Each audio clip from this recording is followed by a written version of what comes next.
Nang biglang sumigaw ang isang batang palaboy ng, "Huwag mong kainin yan!" Walang nakaakala kung paano magugulo ang mga susunod na sandali. Isang malamig at maaraw na hapon yon, at ang kafe sa parke, isang eleganting sulok ng lungsod na napapalibutan ng mga punong ginupit na parang sining, ay buhay na buhay sa dami ng tao. Ang banayad na tunog ng bumubulwak na fountain ay humalo sa mahihinang bulungan at paminsan-minsang kalansing ng kubyertos sa mamahaling pinggan. Hindi lang ito basta kafe. Ito ang kafe, isang paboritong tagpuan ng mayayaman sa lungsod, kung saan kasamang inihahain ang pagiging eksklusibo sa bawat tasa ng cappuccino. Ang mga waiter nakasuot ng puting kamisadentrong plansado at itim na apron ay gumagalaw sa pagitan ng mga mesa na parang mananayaw sa isang ballet. Bit-bit nila ang mga tray na may dalang masiselang putahe, croissant na sobrang malutong na nagkakabutil sa isang tingin pa lang, cappuccino na may art na bula sa ibabaw, at mga pagkaing mukhang masyadong maganda para kainin. Ang hangin ay puno ng amoy ng bagong lutong tinapay na galing sa oven, hinaluan ng bango ng mga gardenia at mamahaling pabango. Pero para sa isang lalaking nakaupo sa gitna ng lahat, walang saysay ang marangyang paligid. Sa isang mesa na kitang-kita sa gitna ng kafe, naroon si Giorgio Herrera, isang lalaking kilala sa mga boardroom at stock exchange sa buong mundo. Para sa mga nakakakilala sa kanya o kahit sa mga narinig lang ang kanyang pangalan, hindi lang siya mayaman, isa siyang alamat. Isang negosyanteng mula sa wala ay nakabuo ng imperyo mula sa real estate, teknolohiya, media at mga produktong pangluho. Sa edad na 72, nananatili pa rin siyang matikas. Ang kanyang buhok ay kulay pilak ngunit maayos pa rin, ang tindig ay tuwid, at taglay niya ang katahimikan ng isang taong bihirang pagtanggihan. Suot niya ang isang navy blue na suit na perpektong plansado na parang hindi pinapasok ng gusot, at ang kanyang salamin na may gintong gilid ay kumikislap tuwing tumitingin siya sa menu. Pero sa kabila ng lahat ng ito, tila ba walang saysay sa kanya ang mga pagpipilian sa harap niya, wala nang sigla ang kanyang kilos. Sa tapat niya ay nakaupo si Elena, ang mas bata niyang asawa, na akmang-akma sa inaasahan ng lipunan para sa isang trophy wife. Perpekto ang anyo niya, halos parang galing sa entablado. Ang kanyang mahabang itim na buhok ay dumadaloy pababa na parang sutla, bumabalot sa kanyang mukhang may matutulis na cheekbones, maiitim na mata at mapulang lipstick na sobrang kapansin-pansin. Sa kanyang pulso ay nakasabit ang isang brilyanting pulseras na kumikislap sa bawat galaw ng kanyang kamay. Pero ang kanyang mga mata ay hindi nakatingin kay Giorgio o sa menu o kahit sa magandang tanawin ng hapon. Nakabaon ito sa liwanag ng kanyang cellphone habang patuloy siyang nagtatype ng mga mensahe na nagpapabago-bago sa ekspresyon ng kanyang mukha. Minsan iritado, minsan kunwaring natutuwa. Hindi kalayuan sa kanilang mesa, sa labas ng bakod ng kafe ay nakatayo ang isang batang lalaki. Payat, maliit at balot sa hoodie na ilang sukat ang laki sa kanya, para siyang aninong dumidikit sa paligid. Gusgusin ang kanyang sapatos, kupas at punit ang kanyang maong, at ang kanyang hoodie ay may mga mantsa ng maraming gabing walang tulugan sa lansangan. Ang kanyang maiitim na mata ay laging gumagalaw, nag-oobserba, nagmamasid, naghahanap ng pagkaing iniwang walang bantay o kaping kalahating inumin pa lang. Ang pangalan niya ay Lorenzo. Para sa mga suki ng kafe, isa lang siyang batang hindi pinapansin. Walang nakakaalam kung saan siya nanggaling, pero palagi siyang nandoon. Tahimik lang, hindi lumalapit, hindi nanggugulo. Parang multo na, laging nasa gilid ng kaaliwan ng iba, tinitiis pero hindi kinikilala. Isa siyang aninong paalala ng konsensya ng lungsod. Tiningnan ni Giorgio ang kanyang relos, ang mamahaling orasan na kumikislap sa ilalim ng araw. Mukhang wala ka na naman sa sarili mo, wika niya kalmado pero may bahid ng paninisi. Tumingin si Elena at ngumiti, sapat lang para magmukhang totoo, pero walang init. Nandito naman ako, malambing niyang sabi, sabay abot ng kanyang kamay sa ibabaw ng mesa upang haplusin ang kamay ni Giorgio. Perpekto ang pagkakamanicure ng kanyang mahabang kuko, kapareho ng kulay ng kanyang lipstick. Alam mo namang gustong-gusto ko ang mga ganitong lunch, dagdag pa niya. Pero halos agad din bumalik ang kanyang mata sa cellphone. Kumalamang sikmura ni Lorenzo, dahan-dahan siyang lumapit sa bakod, inilapat ang mga payat niyang daliri sa bakal. Napako ang tingin niya sa mesa ni Giorgio at para bang huminto ang mundo. Nandoon isang puting mangkok na parang sumisigaw ng karangyaan sa kintab pa lang. Sa loob nito isang ginintuang sabaw ang nagpapalabas ng singaw na parang usok na sumasayaw sa hangin.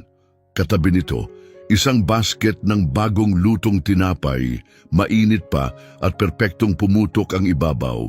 Isang matangkad na baso ng sparkling water ang kumikislap sa sinag ng araw, parang may gustong sabihin, para kay Lorenzo, para itong pagkain ng mga anghel. Pero biglang may kakaibang nangyari. Habang inaabot ni Giorgio ang kanyang telepono, bumaba ng kaunti ang kanyang tingin. Samantala, ang isang kamay ni Elena ay dahan-dahang pumasok sa kanyang mamahaling bag, isang clutch na kasinlaki ng isang maliit na libro. Gawa sa balat na tiyak ay mas mahal pa sa lahat ng perang nakita ni Lorenzo sa buong buhay niya. Hindi siya tumingin, hindi nagbago ang ekspresyon, pero nanlisik ang mata ni Lorenzo nang makita niyang may hinawakan itong maliit at bilog na bagay. Inilabas ni Elena ang isang maliit na botelyang salamin, walang label, walang marka. Sa isang mabilis na kilos, binuksan niya ito gamit ang hinlalaki at bahagyang inikot ang pulso. Itinaas ang kamay sa ibabaw ng mangkok at nakita ni Lorenzo ang bahagyang kislap ng malinaw na likido habang ito'y patak na bumagsak sa sopas. Isang iglap lang at nawala na ito, sinipsip ng sabaw na parabang walang nangyari. Napigil ang hininga ni Lorenzo, nanigas ang kanyang katawan, bumilis ang tibok ng puso. May ibang nakakita kaya? Abala ang mga waiter, abala rin ang ibang costumer, nag-uusap, umiinom, nagse-cellphone. Pero siya ang nakakita at may kung anong boses sa loob niya ang nagsabi, hindi ito tama. Hindi ito isang pagkakamali, may masama rito. Ang likidong ibinuhos ay lumusaw sa ginintuang sabaw na parang mahika, kung ang mahika ay kayang maging mabalasik. Walang pagbabago sa kulay, walang bula, walang amoy. Parang simpleng nawala, kinain ng sabaw ang isang lihim. Napigil ang hininga ni Lorenzo, nanlaki ang kanyang mga mata, pero nanigas ang buong katawan niya para bang na-freeze siya sa gulat. Pinanood niya, walang magawa, habang dahan-dahang hinalo ni Elena ang sopas gamit ang kutsara. Ang kanyang perpektong kukong kulay rosas ay gumagabay sa paikot na galaw. Walang bakas ng emosyon sa kanyang mukha, walang ngiti, walang simangot, walang kahit anong kaba. Kalma. Matigas, makinis. Pagkatapos, yumuko siya kay Giorgio, ibinaba ang boses sa isang mapang-akit na bulong, pero sapat pa rin para marinig ni Lorenzo mula sa kanyang pinagtataguan. Pagkatapos ng lahat ng ginawa ko, hindi mo pwedeng sirain to ngayon. Parang punyal lang salitang iyon sa puso ni Lorenzo. Dahan-dahan siyang napapikit, hindi makapaniwala. Ano ang narinig niya? Ano ang nakita niya?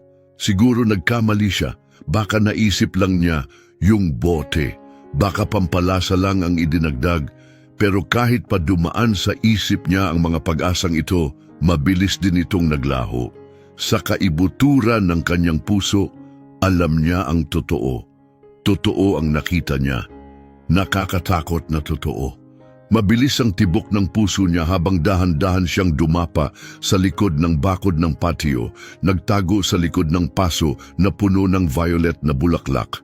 Ang mga tunog ng kafe, ang tawanan, ang kalansing ng baso, ang huni ng ibon, unti-unting naging mahinang ugong. Ang tanging naririnig niya ay ang pag-uulit ng mga salitang iyon, malamig na hindi bagay sa lambing ng tinig. May malamig na kilabot na gumapang sa kanyang likod. Pinisil niya ang kanyang mga palad, bumaon ang maiikli niyang kuko sa malambot niyang balat. Sinasabi ng kutob niya na manatiling nakatago, bumalik sa bangketa tulad ng dati. Isa lang siyang bata. Walang nakikinig sa mga batang tulad niya, lalo na sa lugar na ganito, lalo na ngayon. Pero ayaw siyang iwanan ng kanyang mga mata. Walang napansin si Giorgio, nakatuon ang atensyon niya sa telepono, at ang bughaw na liwanag ng screen ay bahagyang sumasalamin sa kanyang salamin. Hawak na niya ang kutsara, nakatapat sa ibabaw ng mangkok. Bahagyang nanginginig, hindi malinaw kung dahil sa edad o sa ibang bagay. Mukha siyang pagod, parang taong bitbit ang sobrang bigat ng mga taon at lihim. At si Elena, bumalik sa kanyang pagpapanggap na parang walang nangyari. Ngumiti siyang muli, perpektong-perpekto, parang ginuhit ng kamay. Ang kanyang postura ay tila larawan ng kasinungalingan. Isang siko sa mesa, ang baba ay nakapatong sa palad, nakatingin sa screen ni Giorgio na kunwari interesado. Ang lamig na nakita kanina sa kanyang mukha ay napalitan na ng sinanay na lambing. Sumisigaw na ang isip ni Lorenzo. Umalis ka na, wala kang lugar dito. Ayaw ka nila rito, magpapagulo ka lang. Sino ba naman ang maniniwala sa isang payat na batang lansangan laban sa isang babaeng tulad niya? Lahat ng bagay sa kanya ay sumisigaw ng yaman, pino at kontrolado. Samantalang siya, isang estranghero. Sinuyod niya ng tingin ang paligid. Isang lalaking naka-blazer ang humalakhak sa biro ng kasama niya. Isang babaeng may perla sa liig ay nagse-cellphone habang umiinom ng rosé. Ang mga waiter ay patuloy sa paglalakad taas noo. Walang nakakita ng nakita niya, walang nakarinig ng narinig niya, walang pumansin sa kanya. Pero biglang bumalik ang tingin niya kay Giorgio. Sakto nang bumaba ang kutsara palapit sa mangkok. Tumigil ang oras. Sumikip ang dibdib ni Lorenzo, parang may di nakikitang kamay na pumipiga sa kanyang baga. Hindi. Nakita niya yon, may ibinuhos si Elena sa sopas. Hindi niya alam kung ano, pero ang kutob niya ay sumisigaw ng panganib. Walang lohika sa kanyang katiyakan, pero malinaw sa kanyang laman at kaluluwa. Hindi ito tungkol sa pagkakakilala kay Giorgio. Hindi ito tungkol sa kung sino ang tama. Ito ay tungkol sa kung ano ang tama. At sa sandaling iyon, may pumutok sa loob ni Lorenzo. Bigla siyang tumayo, umalulong ang bakal na bakod sa likod niya. Mabigat ang kanyang mga binti, parang lumulusong sa semento, pero hindi siya huminto. Kumilos siya ng may layunin, mabilis, matatag, dumaan sa pagitan ng mga mesa, hindi pinansin ang mga matang unti-unting lumingon sa kanya habang napapansin na siya. At noon, nang ang kutsara ni Giorgio ay halos sumayad na sa kanyang labi, sumigaw si Lorenzo. "Huwag mong kainin yan." Naputol ang kanyang tinig sa dulo ng pangungusap, pero tumagos ito sa buong kafe na parang alarma. Agad ang naging epekto. May nahulog na tinidor sa sahig, may baso na tumigil sa ere. Isang waiter ang muntik ng mabitawan ng tray. Tumigil ang lahat ng usapan, parang pinutol ng kutsilyo sa gitna. Lahat ng mata ay lumingon. Tumigil si Giorgio, nakabitin ang kanyang kutsara ilang pulgada mula sa kanyang bibig, parang huminto ang panahon. Nanlaki ang kanyang mga mata sa likod ng salamin, puno ng kalituhan ang mukha habang unti-unti siyang lumingon sa pinanggalingan ng boses. Nakatayo na ngayon si Lorenzo sa harap ng mesa. Nakasara ang kanyang mga kamao sa gilid. Mabilis ang paghinga, mabilis ang tibok ng puso. Bahagyang umaalon ang kanyang hoodie sa hangin, pero matatag ang kanyang mga paa, hindi gumagalaw. Mabilis na lumingon si Elena, parang latigong bumaling ang ulo niya. Kumitid ang kanyang mga mata at bahagyang bumuka ang kanyang bibig sa isang tahimik na gulat na agad naging iba. Mas matalim, makapal ang katahimikan, parang huminto ang mundo sa paghinga. Tumigil si Giorgio sa gitna ng kanyang kilos. Ang pilak na kutsara ay nakabitin sa ere, halos 2 pulgada mula sa kanyang labi. Paikot dito, ang singaw ng sopas ay umaalon sa hangin, isang marupok na ulap na sumasayaw sa pagitan ng kanyang mukha at ng mangkok, hindi batid ang kaguluhang malapit ng sumabog. Ang matalas niyang bughaw na mga mata na karaniwang kalmado at kalkulado, ngayon ay nanlaki sa gulat habang tumutok sa tinig na yumanig sa maringgal na katahimikan ng kafe. Sa kabilang dulo ng mesa, mabilis na umikot si Elena at sa bilis ng galaw ay kumislap ang kanyang hikaw. Nanigas ang buo niyang katawan, nagngit-ngit ang kanyang panga habang matalim ang tingin sa sumalakay. "Anong sinabi mo?" Singhal niya, ang boses ay parang bubog na tumusok sa hangin. Sa talas ng tono niya ay natahimik pati ang bulungan sa paligid. Naubos ang kanyang postura sa isang iglap, napalitan ng isang bagay na madilim, mabangis, mapanganib. Pero hindi gumalaw si Lorenzo, nanginginig man ang kanyang mga kamay, nananatiling matatag ang kanyang mga mata. Naputol man ang kanyang tinig sandali, pinilit niyang magsalita. Malakas, matatag at sapat na malinaw para marinig ng lahat sa kafe. "May nilagay siya sa pagkain mo. Nakita ko, wag mong kainin yan." Isang sabayang buntong hininga ang umalingaw-ngaw sa terrace, parang hangin na biglang humampas. Lumingon ang mga ulo, tumigil ang mga tinidor sa ere. Dahan-dahang ibinaba ang mga baso, ang iba'y nanginginig pa ang kamay. Pati ang mga waiter ay tumigil sa pagkilos, ang dating maayos na galaw ay napatigil sa gitna ng akusasyon. Parang may pumindot ng pause sa buong mundo. Sumunod ang katahimikang nakakabingi, napuputol lang ng hingal ni Lorenzo at ng banayad na kaluskos ng mga dahon. Matigas ang tayo niya, mabilis ang pagtaas-baba ng kanyang dibdib, hindi inaalis ang tingin kay Giorgio. Mabilis ang tibok ng puso niya na parang tambol sa kanyang tainga, pero hindi siya umurong, hindi niya kaya. Kumikitid ang noo ni Giorgio, dahan-dahan siyang kumurap, parang sinusubukang intindihin ang nangyayari. Inilipat niya ang tingin mula sa bata papunta sa asawa niya at pabalik, hawak pa rin ang kutsarang nanginginig. Sa wakas, maingat niyang ibinaba ito pabalik sa mangkok at mahinahong inilapag sa puting mantel. "Anong sinasabi niya, Elena?" tanong niya. Kalmado ang boses pero may halong pagdududa. Walang takot ang tono, pero mabigat. May nabasag sa katahimikan ni Elena, parang porselanang binasag ng martilyo. Bigla siyang tumayo at sa lakas ng galaw ay umatras ang upuan niya, kinaladkad sa batong sahig. "Sinungaling kang bata ka," sigaw niya, may lason ang bawat salita. Ang dating makinis na mukha ay napilipit sa galit. "Paano mo ako masusumbatan ng ganung kababuyan? Sino bang nagpahintulot sa iyo na makapasok dito?" Mabigat ang akusasyon pero hindi umurong si Lorenzo.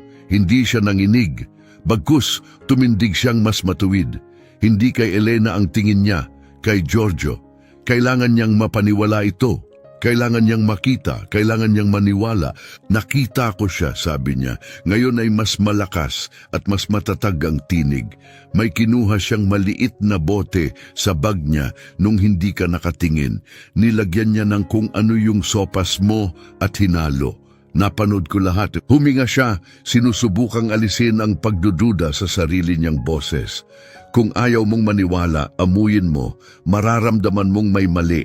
Nawala ang kulay sa mukha ni Giorgio. Dahan-dahan, halos parang makina, humarap siya sa kanyang asawa. Sumikip ang kanyang labi, kumunot ang kanyang panga habang lumalim ang tingin niya sa mga mata ni Elena, hindi para hanapin ang ganda, kundi ang katotohanan o ang kawalan nito. "Elena," tawag niya, ang iisang salitang iyon ay mabigat at puno ng tanong. "Anong nangyayari?" Napatawa si Elena, matulis at mapanirang tawa, sabay hagis ng kamay na para bang may sinisibat sa hangin. "Isa lang yung batang lansangan na gustong mapansin," sabi niya, sarkastiko. "Tingnan mo nga, madungis, gutom, desperado. Gusto lang niyang humingi ng pera o pagkain.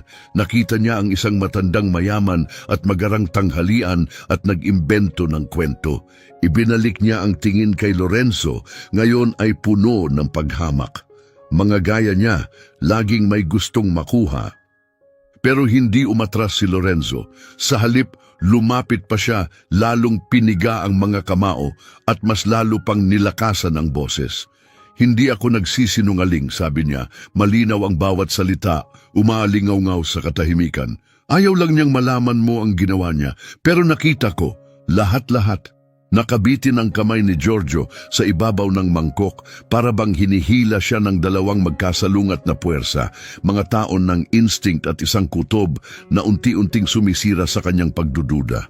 Ang batang ito, ang estrangherong ito, ay nagsalita ng may linaw at pangangailangang hindi niya mabaliwala. Lalong lumalim ang katahimikan sa paligid. Tigil na ang lahat ng usapan. Pati ang mga ibon sa puno ay tila natahimik. Walang gagalaw sa mga plato, nakalimutang alak sa mga baso. Lahat ng mata sa kafe ay nakatutok sa hindi kapani-paniwalang pangyayaring nagaganap. Bahagyang umurong si Giorgio sa kanyang upuan at ang paa ng silya ay mahinang umangal. Tumalim ang kanyang tingin at ngayon ay buong-buo nang nakatutok kay Lorenzo. Pinag-aaralan siya, tinataya siya. Marami na siyang naranasang lokohan noon. Lalaki, babae, negosyante, politiko, nakita na niya ang lahat. Kabisado niya ang galaw ng mga manloloko. At gayunman, hindi natinag ang batang ito, hindi umiwas ng tingin, hindi nagpakita ng kaba o ng anumang kilos na naghahanap ng atensyon. Nakatayo lang siya roon, isang batang nakasuot ng basahan sa harap ng mundong itinayo sa marmol at ginto. At sa unang pagkakataon sa matagal na panahon, hindi alam ni Giorgio Herrera kung kanino siya dapat magtiwala. "Lorenzo, di ba?" Tanong ni Giorgio, maingat ang tono ng boses, dala pa rin ang dating bagsik na minsang nagpatigil sa mga CEO at opisyal ng lungsod. Pero sa ilalim ng katahimikan, may bahagyang panginginig, hindi sa boses, kundi sa tensyong pilit tinatago. Ang pagdududa ay naroon pa rin, tila mahinang lasa na hindi mawala. Tumango ang bata, bahagyang yumuko ang ulo. "Opo, totoo po ang sinasabi ko," sagot niya. Halos pabulong, ngunit bawat pantig ay puno ng pag-aapura. "Pakiusap, huwag niyo pong kainin yan," dagdag pa ni Lorenzo. Banayad pero matatag ang tono, gaya ng pintig ng tambol na hindi humihinto. Hindi na niya kailangang sumigaw. Ang paniniwala niya ang siyang sumisigaw para sa kanya. Napatawa si Elena, matigas, halos para bang eksena sa teatro. Nakayakap ang mga braso sa dibdib habang tinititigan ang bata na para bang mantsa sa mamahaling sapatos. Nakakatawa na ito, ani niya. Malamig ang tinig na tila yelong nabasag sa katahimikan. Isa lang siyang batang kalye. Gutom, marahil, baka wala sa katinuan. At sineseryoso mo talaga ito, Giorgio? Pero hindi siya sinagot ni Giorgio. Ang kamay niyang may guhit ng edad at kapangyarihan ay muling humawak sa kutsara. Itinaas niya ito.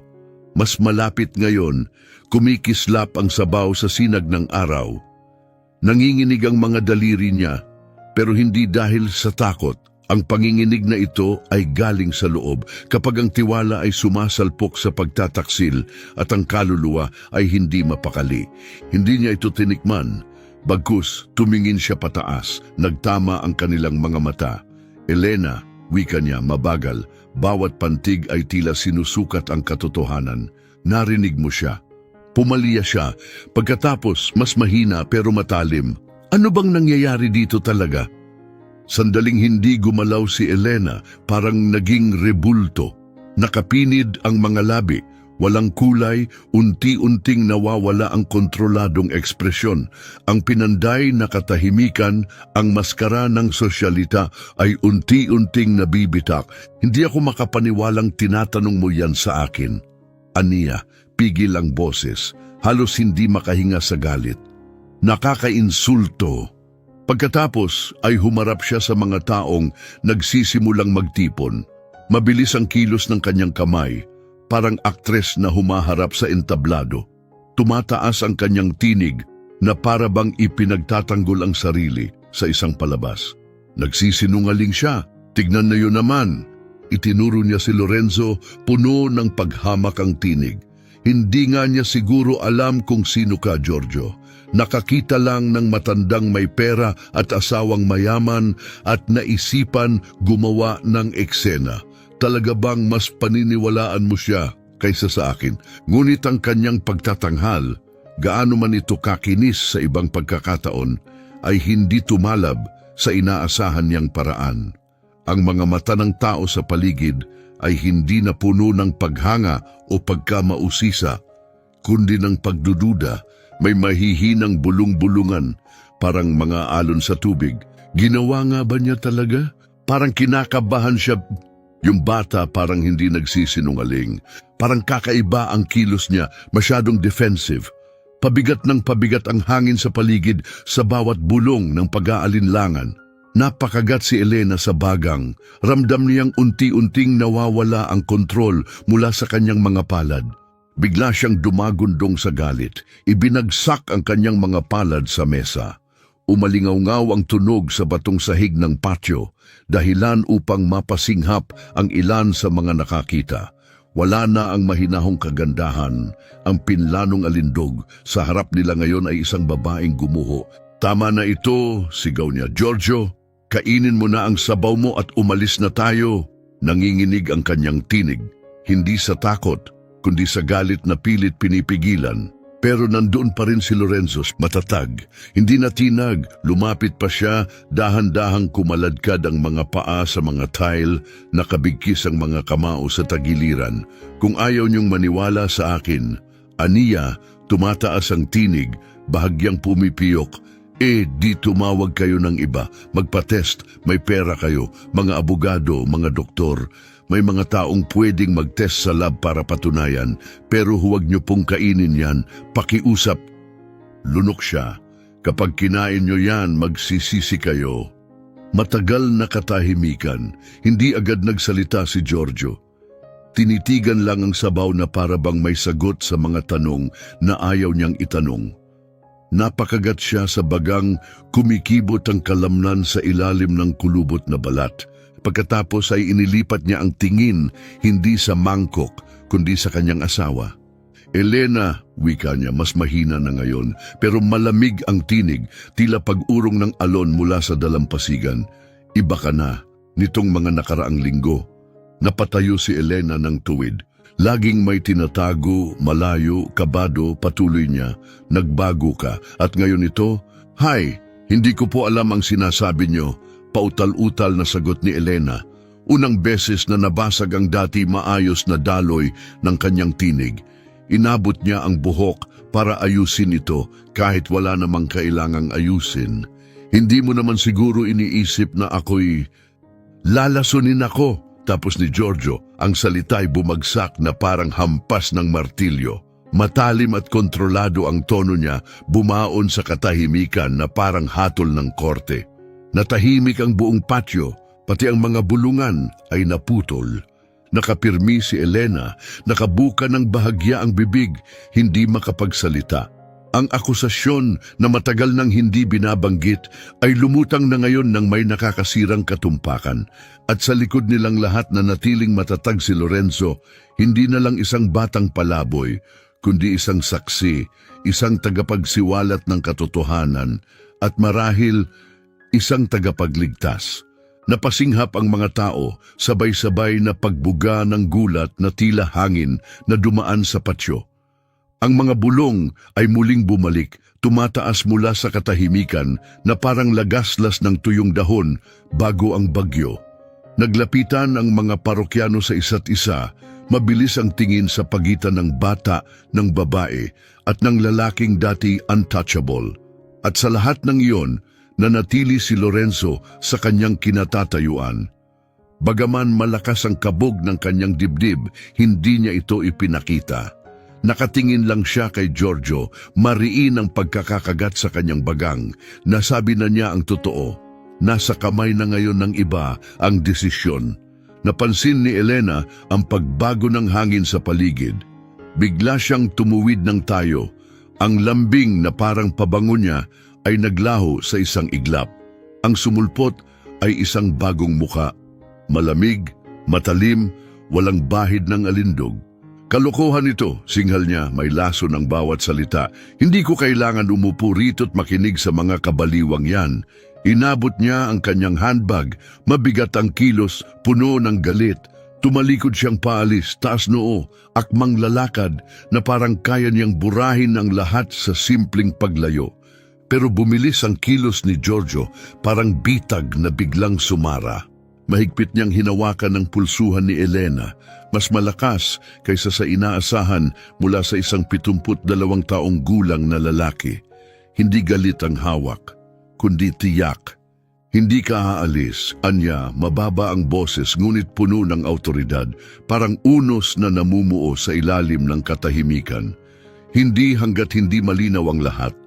Ang waiter na kanina pa nakatayo, malapit sa entrada, nanlalaki ang mata, ay biglang nakahanap ng boses. Sir, tatawag po ba ako ng pulis? Parang kidlat ang bagsak ng tanong. Isang alon ng kaba ang dumaan sa mga nanonood, sabay-sabay ang paglingon, nakabitiw ang mga tinidor, hindi mahawakan ang mga baso. Sa unang pagkakataon, nabasag ang maskara ni Elena, napasinghap siya. Sumilay ang takot sa mga mata, tunay na takot, hindi ginampanan. Huwag mong subukan, sigaw niya mariing umiling at sa unang beses nawala ang kinis sa kanyang boses. Isang malaking hindi pagkakaintindihan lang to. Humarap siyang muli kay Giorgio, namamalimos na. Giorgio, hindi mo naman siguro. Pero pinatahimik siya nito sa pamamagitan ng isang taas kamay. Maingat ang kilos, halos banayad, pero ramdam ang bigat ng isang buhay na sanay na sinusunod. Oo, wika niya sa waiter, hindi inaalis ang tingin kay Elena. Tawagan mo sila. Napalabas si Lorenzo ng isang buntong hiningang nanginginig. Sandali siyang nakaramdam ng ginhawa, parang sinag ng pag-asa. Pero saglit lang ito, hindi pa buo ang katotohanan. Nariyan pa rin ang panganib. At si Elena, kahit may bitak na sa anyo, ay malayo pa sa pagkatalo. Pumasok ang waiter sa cafe, iniwan ng isang katahimikang puno ng tensyon. Dahan-dahang binitawan ni Giorgio ang pulsuhan ni Elena, may layunin sa bawat galaw, pero hindi nawala ang titig. Tinitigan niya ito, sinuri. Ang dating malamig pero kaakit-akit na babae ay mukha na ngayong isang hayop na naipit sa sulok. Kumilos ang kanyang mga labi pero walang salitang lumabas. Paikot-ikot ang mga mata na para bang naghahanap ng daan palabas na hindi na umiiral. Umatras si Lorenzo, biglang naramdaman ang pagod ng lahat ng ginawa niya. Nanginginig ang kanyang mga daliri, nanlalambot ang tuhod. Nasabi na niya ang totoo, pero paano kung hindi sapat? Paano kung magbago ang isip ni Giorgio? Paano kung baluktutin ni Elena ang kwento tulad ng madalas gawin ng mga tao? Paano kung walang maniwala sa kanya? Napalunok siya, pilit pinipigil ang sarili na gumalaw, na tumakbo. Pagkatapos ay muling nagsalita si Giorgio. Ang boses ay bumasag sa katahimikan na parang batong inihulog sa mahinahong tubig. Lorenzo, sabi niya, lumingon sa bata. Sinabi mong nakita mong may nilagay siya sa sabaw. Matatag ang tono niya, hindi mapanumbat, hindi rin umaalo, naghahanap lang ng katotohanan. Maari mo bang ilarawan? Lumapit si Lorenzo nang walang pag-aatubili kahit nanlalambot pa rin ang tuhod niya. Maliit na bote po, mabilis niyang sabi, sandaling tumingin sa mesa bago muling tumingin kay Giorgio. Yung parang gamit sa gamot, maliwanag ang laman, ibinuhos niya habang nakatutok kayo sa cellphone, tapos hinalo niya na parang walang nangyari. Pinisil niya ang kanyang mga palad. Sumpa ko po, nakita ko talaga.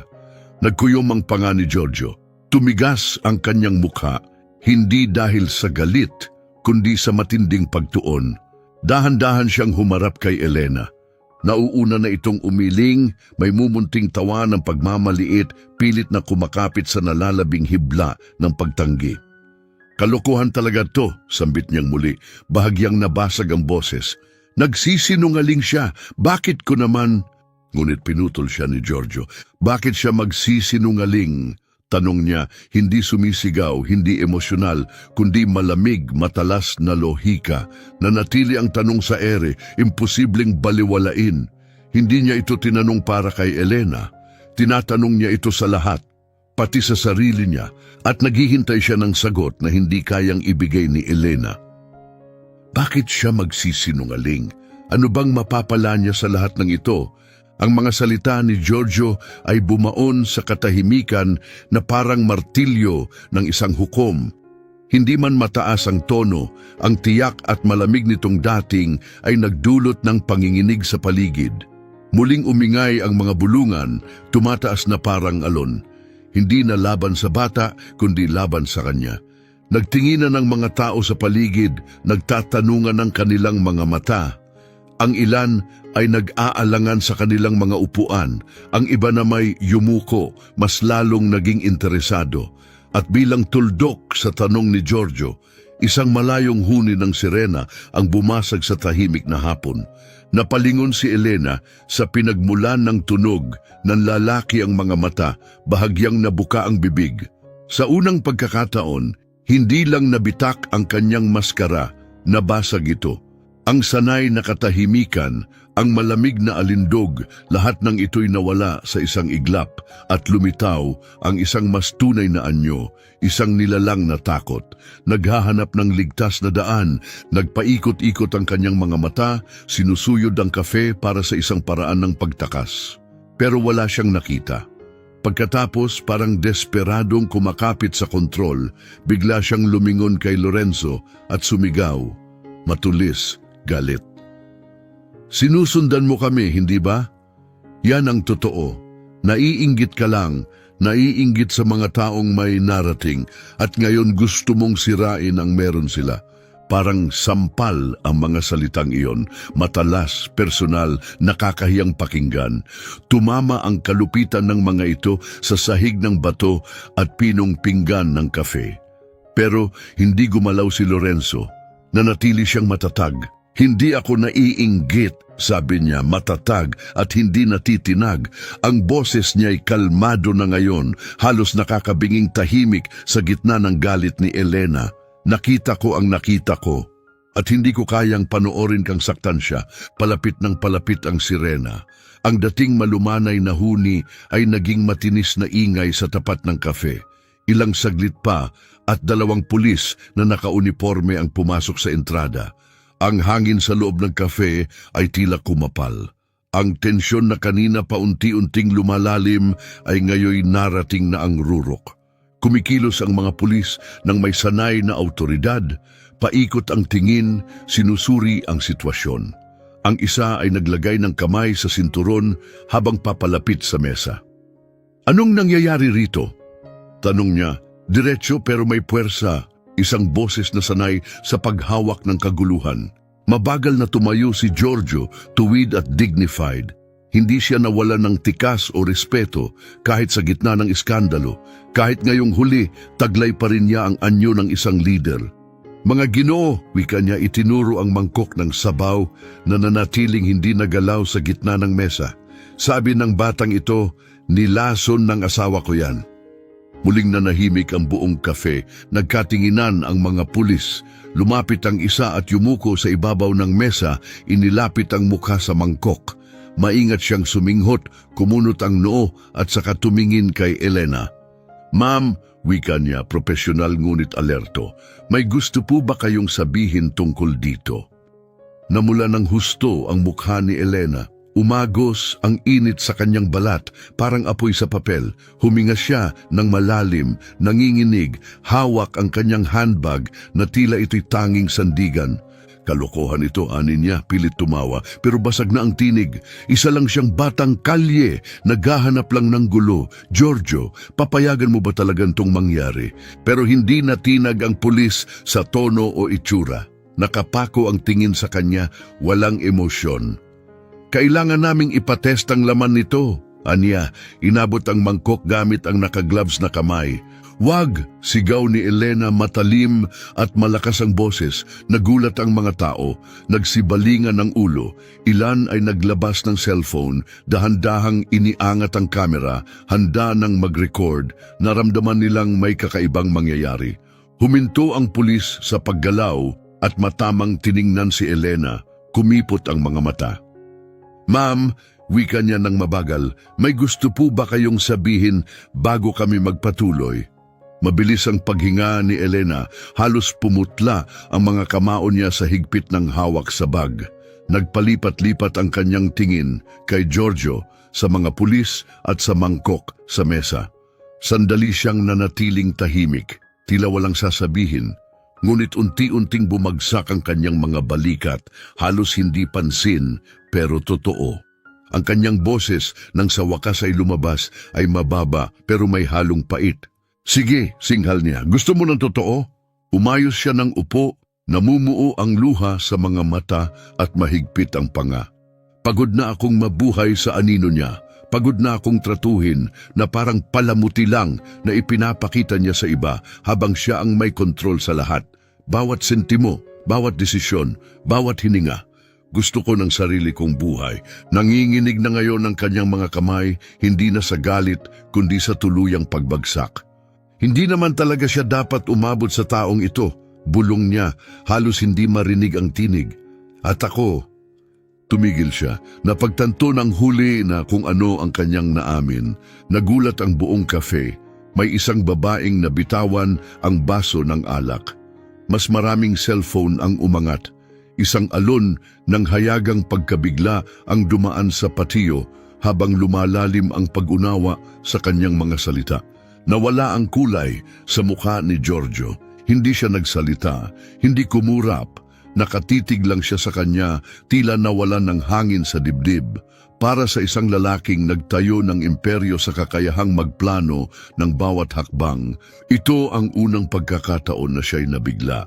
Lumapit ang pinuno ng pulis. Ang tono nito'y nanatiling propesyonal, ngunit ngayon ay mabigat na. "Ma'am," aniya, malamig ang boses, "inaaresto po kayo sa tangkang pagpatay. Pakita po ang inyong mga kamay." Bumagsak ang bigat ng sandali sa kafe na parang kulog. Tuluyan nang bumigay si Elena. Napangiwi siya habang naghahabol ng hininga, umaagos ang luha ngunit wala ng saysay. Tinangka niyang umatras ngunit huli na, "Hindi niyo ako naiintindihan." Sigaw niya habang ang ikalawang pulis ay pumwesto sa likod niya at hinila ang kanyang mga braso. "Karapat-dapat ako sa lahat ng meron siya. Akala niyo perpekto siya, pero ginamit lang niya ako." Bumiyak ang boses niya, mabangis na ngayon, desperado, unti-unting gumuho sa bawat salita. "Lahat ng meron siya. Pinaghirapan ko rin yon, dapat akin din yon." Pero walang sumagot. Inilabas siya ng mga pulis na nakaposas. Ang mga takong niya'y tumutunog sa bato, gaya ng isang sentensyang binabasa. Ang boses niya, na dating elegante at kontrolado, ay unti-unting nawala habang siya'y inilalabas patungo sa mga kumikislap na ilaw sa labas ng tarangkahan. Hindi lang basta nawala ang composure ni Elena, durog ito, parang basong nabagsakan ng bota.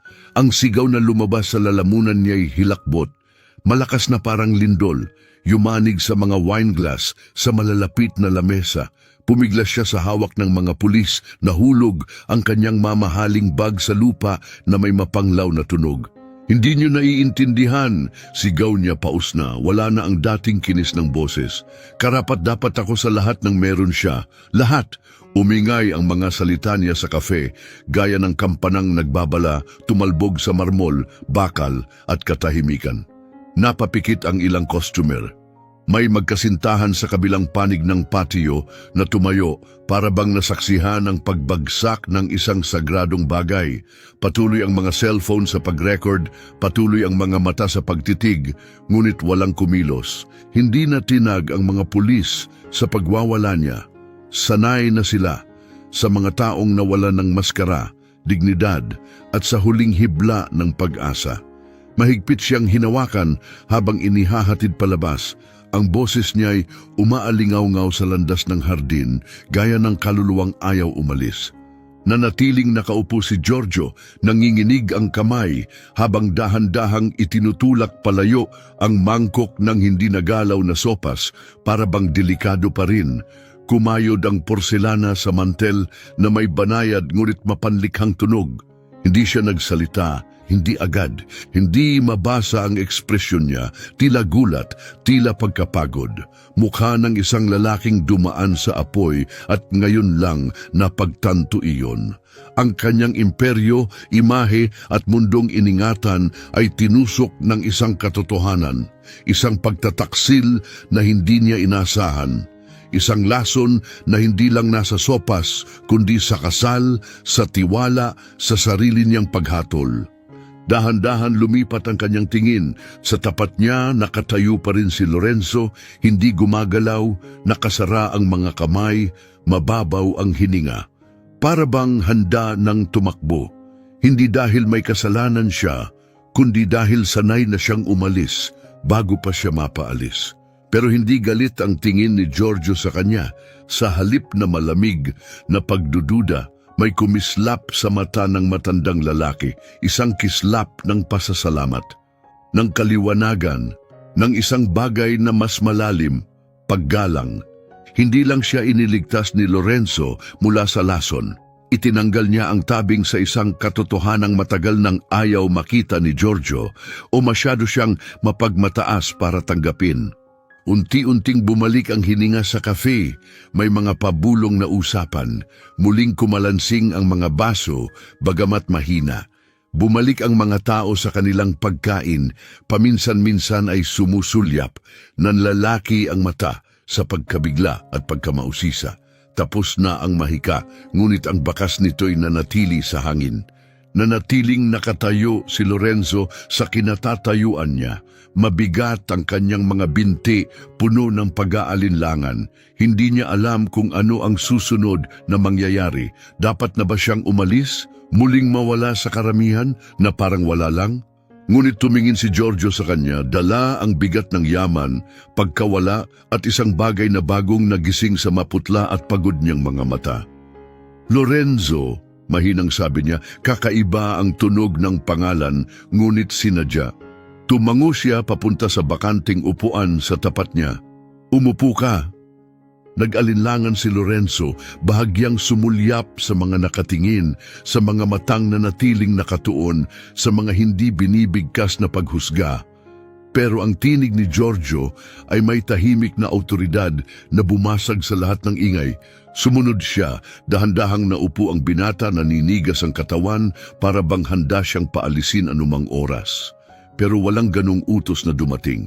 Iniligtas mo ang buhay ko, sabi ni Giorgio, mababa ang boses ngunit matatag. Hindi ko alam kung paano ko mababayaran yon. Tumingin si Lorenzo sa kanyang mga kamay na nakapatong na ngayon sa gilid ng mesa. Marumi ang kanyang mga daliri, magaspang. Hindi ito bagay dito, hindi sa mesang ito, hindi sa kafe na ito, hindi sa harap ng lalaking ito. At gayon paman, narito siya. Ang gusto ko lang, simula ni Lorenzo sa kanatigilan. Mahina ang kanyang tinig, nag-aatubili. Hindi ko kayang hayaang mangyari yon. Hindi ko kayang manood lang. Hindi ako pwedeng walang gawin. Dahan-dahang tumango si Giorgio, bahagyang lumayo ang tingin na para bang muling pinapanood ang alaala sa loob ng kanyang isip. Marami ang hindi gagawa ng ginawa mo, mahinang sabi niya. Tatalikod na lang sila. Magkukunwaring wala silang nakita, pero ikaw, hindi mo ginawa yon. Binalik niya ang tingin sa binata. Malaki ang tapang mo, bata. Mas higit pa sa karamihan ng mga lalaki. Nagkibit balikat si Lorenzo, tila gusto niyang maliit lang ang tingin sa ginawa niya. Siguro, bulong niya, ayoko lang nakikitang may nasasaktan. Yon lang, ngayon pinagmasdan siya ni Giorgio, hindi bilang istorbo, hindi bilang palaisipan, kundi bilang isang totoong tao. Sa unang pagkakataon, tunay niyang nakita si Lorenzo, hindi ang mga sirasirang damit o ang gusgusing sapatos, kundi ang kaluluwang nasa likod ng mga mata, ang tahimik na lakas, ang malinaw na moralidad. Sumandal siya, bahagyang sumimangot habang nag-iisip. Gaano ka nakatagal dito sa lansangan? Tanong niya, mas malambot na ang tinig, tila may halong lungkot. Hindi inaasahan ni Lorenzo ang tanong. Bahagya siyang yumuko, umiwas ng tingin. Matagal na, mahinang sagot niya. Hindi iyon hiya, kundi pagod lang. Isang simpleng katotohanang walang dramatismo. Hindi na siya kinulit ni Giorgio, hindi na kailangan. Sa halip, hinugot niya mula sa bulsa ng kanyang blazer ang isang itim, makinis na cellphone. Kumislap ang screen ng kanyang iswipe, sumasalamin sa kubyertos habang siya'y bahagyang lumayo at nagsimulang tumawag. Nanatiling nakaupo si Lorenzo, hindi alam kung ano ang susunod. Ang alam lang niya, sa unang pagkakataon sa matagal na panahon, may isang nakinig at marahil may isang tunay na nakakita sa kanya. Hintayin mo ako rito, mahinang sabi ni Giorgio habang lumalayo sa mesa, hawak na ang telepono. Banayad ang kanyang tinig, pero sapat ang bigat upang si Lorenzo ay sumunod agad. Pinagmasdan siya ng binata, may pag-aalinlangan sa mga mata, naninigas ang likod, at ang mga binti ay handa pa ring tumakbo. Mabilis ang tibok ng puso niya sa kawalan ng katiyakan. Ano ang ginagawa ni Giorgio? Sino ang tinatawagan niya? Saglit, gumapang ang takot. Baka ba may kasalanan siya? Baka nagbago ng isip si Giorgio? Baka tinawagan niya ang security? O mas masahol pa, may ipapatawag siyang taong magpapalayas kay Lorenzo ngayong tapos na ang kaguluhan at wala nang nagre-record. Pero bumalik si Giorgio, may pagbabago sa kanyang mukha. Wala na ang linya ng pagdududa at napalitan ng katahimikan, halos may pagkamaama. Pagod, oo, pero mabait. Ibinalik niya ang telepono sa bulsa ng jacket at tumingin kay Lorenzo na may malinaw na pa siyang ginawa. May darating na tutulong sa'yo, anya tahimik, ngunit matatag ang tinig. Napakurap si Lorenzo. Tulong? Tanong niya, kunutang noo. Tumango si Giorgio sabay tiklop ng mga kamay habang muling umupo. Tinawagan ko ang isang pinagkakatiwalaan kong kaibigan. Sisiguraduhin niyang may matutuluyan ka ngayong gabi. Totoong tirahan, ligtas, may init. Tumigil siya saglit sa kamuling nagsalita, mas banayad, at kung papayag ka, gusto kong gawin pa ang higit doon. Nanlaki ang mga mata ni Lorenzo, nanigas ang buong katawan niya. Hindi mo kailangang gawin yun, mabilis niyang sabi. May pagtatanggol sa boses para bang ang mismong mga salita ang kanyang kalasag. Hindi ko yun ginawa para sa kahit ano, hindi para sa pagkain o pera o kahit ano paman. Bahagyang ngumiti si Giorgio, isang ngiting nagsasabing, alam ko. Iyan mismo ang dahilan kung bakit gusto kitang tulungan, sabi niya, dahil ginawa mo ang tama. Kahit mas madali sanang walang gawin, karamihan sa matatanda, hindi magagawa ang ginawa mo. Pero ikaw, nagawa mo. At may ibig sabihin yon, Lorenzo. Yumuko siya ng bahagya, tahimik ang tono at sinadya ang bawat salita. Kung mas marami lang ang katulad mo sa mundong ito, sabi niya, mas magiging maayos sana ang lahat. Hindi alam ni Lorenzo kung paano tutugon. May kakaibang init na sumilay sa dibdib niya, bagong damdamin, hindi pamilyar, hindi ito yabang, hindi rin ito ginhawa. Mas malalim ito, mas banayad. Sa unang pagkakataon matapos ang matagal na panahon, may isang taong hindi tumingin sa kanya na parang wala siya. Hindi siya tiningnan na parang abala o kaawa-awa. May isang taong tunay na tumingin sa kanya, tunay na nakita siya. Tumingin siya sa kanyang mga kamay, hindi alam kung anong sasabihin. Nasa dulo ng dila niya ang mga salita, pero walang sapat na bigat upang tumbasan ang sandaling iyon. Sa paligid nila, unti-unting bumalik sa normal ang kafe. Maingat ang paghila ng mga upuan sa batong sahig. Tahimik na muling gumalaw ang mga waiter. Mahihinang bulungan ang narinig sa paligid. Marami pa ring palihim na sumusuliyap sa batang lalaki at sa matandang lalaking nasa gitna ng lahat. Pero walang lumapit. Walang nangahas. Nananatili pa rin ang respeto sa hangin. Inabot ni Giorgio ang kanyang baso ng tubig at dahan-dahang uminom. Nang muli niya itong ibaba, ang boses niya ay naging malalim, halos tila may iniisip sa malayo. Minsan, Anya, binibigyan tayo ng buhay ng pagkakataong baguhin ang kwento ng ibang tao. Walang babala, walang paghahanda. Isang sandali lang, isang pagkakataon para gumawa ng may saysay. Tiningnan niya si Lorenzo sa mata. Binago mo ang kwento ko ngayong araw. Tumigil siya sa kamuling nagsalita at marahil baka pwede ko ring baguhin ang sayo. Tumingala si Lorenzo. At sa unang pagkakataon sa napakaraming taon o baka kailanman, hindi na nakabantay ang mga mata niya, hindi na malamig. Kumikinang ang mga ito ng isang bagay na matagal na niyang hindi pinayagang madama. Pag-asa. Lumubog pa ang araw, nagtatapon ng gintong anino sa kafe, kumikislap ang liwanag sa pagitan ng mga dahon, bumabalot sa mesa ng malalambot na guhit habang nanatiling tahimik ang dalawa, hindi na mga estranghero.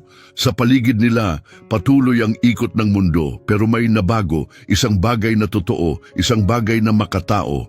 Hindi nawala sa mga nakasaksi ang aral na yon, ang mga waiter na napatigil, ang mga costumer na napasinghap, ang mga estrangherong nag-record ng lahat. Dadalhin nila ang alaala nito dahil ang tapang ay hindi palaging naka-Amerikana. At ang kabutihan ay hindi laging galing sa tseke o nangiting perpekto ang ngipin. Minsan, ito'y isang tahimik na tinig, isang kaluluwang laging binabaliwala. Isang batang nakasuot ng hoodie na tumatangging talikuran ng tama.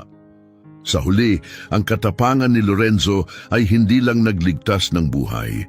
Pinaalala nito sa lahat ng nanonood ang isang bagay na madaling makalimutan sa isang mundong puno ng ingay at balita, na ang paninindigan sa tama, kahit maliit ka, kahit natatakot ka, ay kayang yumanig sa mundo.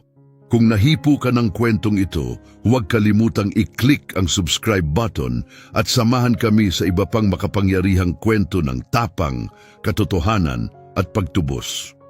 At ibahagi ang video na ito sa isang taong maaaring nangangailangan ng paalala. Kahit maliliit na kilos ay may maiiwang bakas. Kahit mahihinang tinig ay kayang baguhin ang buhay. Kahit mumunting puso ay maaaring taglayin ang pinakadakilang lakas. Nang biglang sumigaw ang isang batang palaboy ng